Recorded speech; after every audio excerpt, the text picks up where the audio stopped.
गुरवे सर्वलोकानां भिषजे भवरोगिणां निधये सर्वविद्यानां दक्षिणामूर्तये नमः। श्री गुरुभ्यो नमः।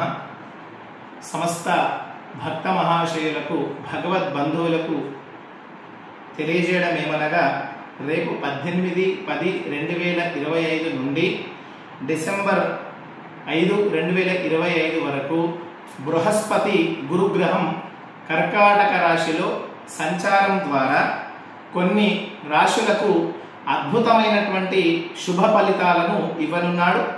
ఆ రాశులేంటో మనం ఒక్కసారి గమనించినట్లయితే విశేషంగా మిథున, కన్య, వృశ్చిక, మకర, మీన రాశుల వారికి చక్కనైనటువంటి అద్భుతమైనటువంటి గురుబలం రేపటి నుంచి పెరగనున్నది. మరొకసారి గమనించినట్లయితే మిథునము, కన్య, వృశ్చికము, మకరము, మీన రాశులకు గురుబలం పెరిగి అద్భుతమైనటువంటి ఫలితాలను ఇవ్వనున్నాడు. మరియు ఒక 2 రాశులకు మాత్రం ఇబ్బందికరమైనటువంటి స్థానంలో ఉండనున్నాడు. ధనస్సు రాశి వారికి అష్టమ గురువు వల్ల కొన్ని ఇబ్బందులు తలెత్తుతున్నాయి.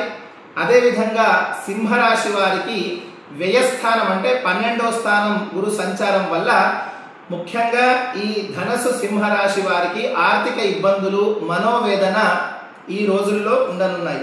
వీరు విశేషంగా ధనుస్సు రాశి వారు, అదేవిధంగా సింహరాశి వారు గురు చరిత్ర పారాయణం చేయడం, గురువారం నవగ్రహ ప్రదక్షిణ చేయడం ద్వారా చక్కనైనటువంటి ఫలితాలను పొందే అవకాశం ఉంటుంది. ఇక విశేషంగా మిథున, కన్య, వృశ్చిక, మకర రాశి వారు ఈ రాశులకు గురుబలం పెరుగుతుంది కాబట్టి వీటిని చక్కగా సద్వినియోగపరచుకొని చక్కనైనటువంటి శుభ ఫలితాలు పొందండి. ముఖ్యంగా మీనరాశి వారి పైన గురువు దృష్టి ఉండడం వల్ల ఈ యొక్క 48 రోజుల పాటు అద్భుతమైనటువంటి శుభ ఫలితాలను ఇవ్వనున్నాడు బృహస్పతి. సర్వే జన సుఖినో భవంతు. శుభం భవతు.